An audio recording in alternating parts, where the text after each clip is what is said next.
Mummy હું મારા પિયર જાઉં છું ને સાંજે ટાઈમે આવી જઈશ. હા હા જાઓ.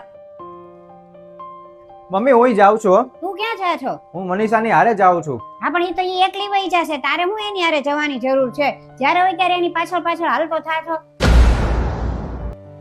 અને ન્યા ઈ લોકો તને આપે છે જ હું? પણ મમ્મી દીદી જ્યારે અહીંયા આવે છે ત્યારે એ જીજાજીની સાથે જ આવે છે ને.